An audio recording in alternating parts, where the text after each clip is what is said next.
ज़मीन पर ज़िंदगी पानी की मरहून मिन्नत है। अगर पानी नहीं तो ज़मीन पर ज़िंदगी भी नहीं।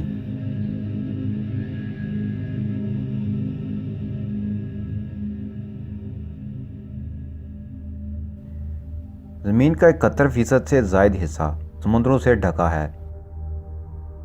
पहाड़ों पर और पोल्स पर जमी हुई बर्फ़ अलग से। इसके अलावा नदी नाले, दरिया और बारिश, हर तरफ पानी। लेकिन क्या आपने कभी सोचा कि ज़मीन पर इतना ज़्यादा पानी आया कहाँ से?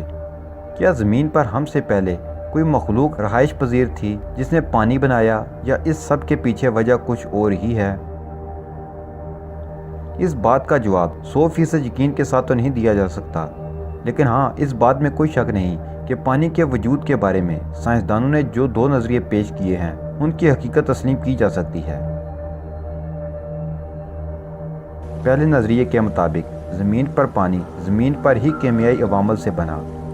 इस पहले नज़रिए के मुताबिक 3 अरब साल पहले, जब ज़मीन को वजूद में आए हुए तकरीबन 1 अरब साल बीत चुका था और ज़मीन आहिस्ता आहिस्ता ठंडी हो रही थी, तो इस पर केमियाई अमल के नतीजे में पानी वजूद में आया।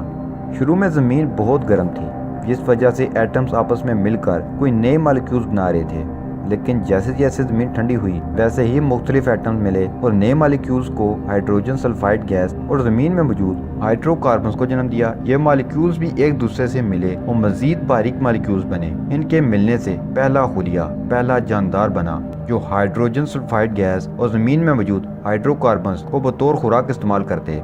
इससे फिजा में ऑक्सीजन गैस बनने लगी और फिर ओजोन की तह बन गई। इसके साथ ही ऑक्सीजन मिट्टी में मौजूद दूसरी मादियात से मिली और इस केमियाई अमल के नतीजे में पानी का मॉलिक्यूल, जिसमें 2 एटम हाइड्रोजन और 1 एटम ऑक्सीजन का होता, वजूद में आया। इस अमल को केमियाई रिडक्शन कहते हैं। इस अमल के नतीजे में पानी तेजी से बनने लगा और ज़मीन पर मौजूद तमाम गड्ढे पानी से भर गए। सूरज की रोशनी तो पहले से मौजूद थी, इसलिए बादल बनने का अमल और बारिशों का सिलसिला भी शुरू हो गया, जिससे ज़मीन और ठंडी होती चली गई और मुख्तलिफ इक़साम के जानदारों को फलने फूलने का मौका मिला। दूसरे नज़रिए के मुताबिक ज़मीन पर गिरने वाले शहाब साकब ज़मीन पर पानी लाए।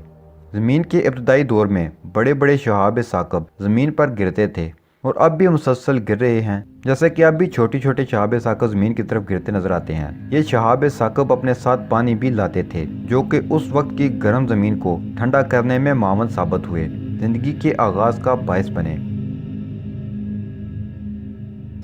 हम ये नहीं कह सकते कि इन दो नज़रियात में से एक ठीक है और दूसरा गलत, या दोनों ही ठीक हैं। पानी का ज़्यादा हिस्सा केमियाई रिडक्शन की वजह से वजूद में आया और कुछ हिस्सा इन सियारचों की वजह से आया। बहरहाल इन दोनों नज़रियों में से किसी एक को भी झुठलाया नहीं जा सकता, क्योंकि दोनों ही दलाइल से साबित हैं और ज़मीन पर पानी के वजूद में इन दोनों अवामल की अपनी हैसियत है।